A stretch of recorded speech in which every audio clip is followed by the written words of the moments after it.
Nelson suggested that they meet in London. Emmanuel agreed, and meticulous planning began. The team thoroughly prepared for the meeting, with each member assuming the identity of a high-ranking official. Emmanuel was the governor, with other members impersonating the deputy governor and the director of aviation. Their presentation would include detailed airport plans, a well-thought-out business proposal, and even fake documents to support all of their claims. After everything was fully prepared, the team was now ready to fly to London.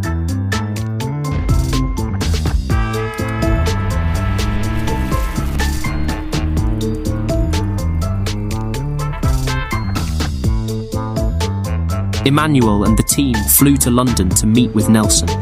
To build their credibility and illusion even more, they sent a limousine to pick up Nelson from the airport. He was also accommodated with a luxurious 5-star hotel suite. Compliments of the governor of the central bank. As the meeting commenced, each member introduced themselves in the role that they rehearsed.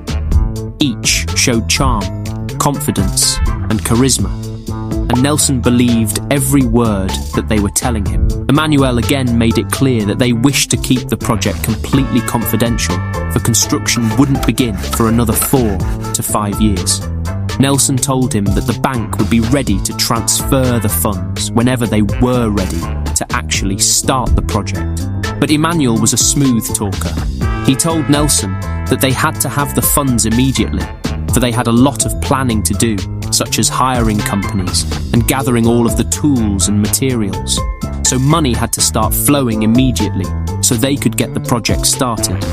Nelson was a bit nervous and began to doubt himself. Emmanuel picked up on this quickly and told him not to worry if he wasn't comfortable, for they already had numerous investors waiting. So, the project would be completed regardless. This made Nelson feel like he was going to miss out on a big investment opportunity. He said that even if he agreed, his bank's management wasn't going to approve. Emmanuel once again told him not to worry, and that they could just go to their other investors. But he would offer Nelson a $10 million commission if he resolved the issue himself.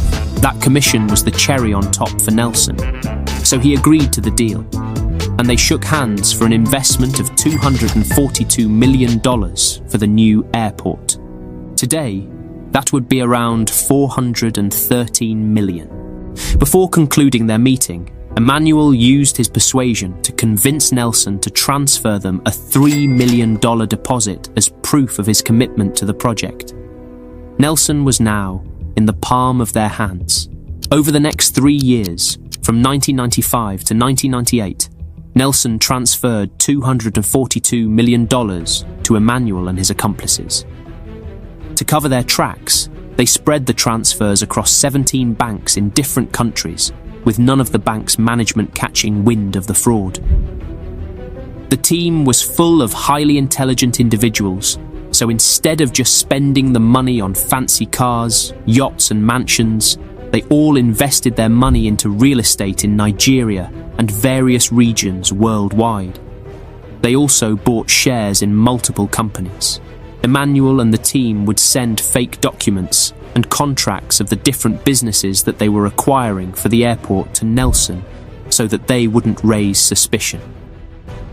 The team had officially gotten away with the heist of the century, but soon, their empire of deception was about to crumble. Hey guys, if you've enjoyed this video so far, please do me a huge favour and hit the like button and subscribe. These videos take quite a long time to make, so if you could help me out, I'll love you forever. Thank you all for your support. Now let's get back to this crazy story.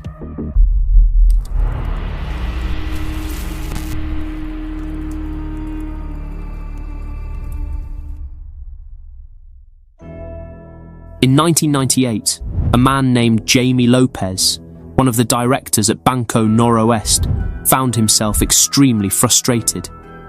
His bank was being acquired by the largest bank in Spain for a massive $500 million. He had an important role to play in this deal, but he lacked crucial information. He couldn't find out where a third of the bank's capital had gone. It seemed to have vanished into thin air, and it all pointed to one man who would have the answers: Nelson Sakaguchi. Nelson was summoned by the board of directors to explain where the money had gone.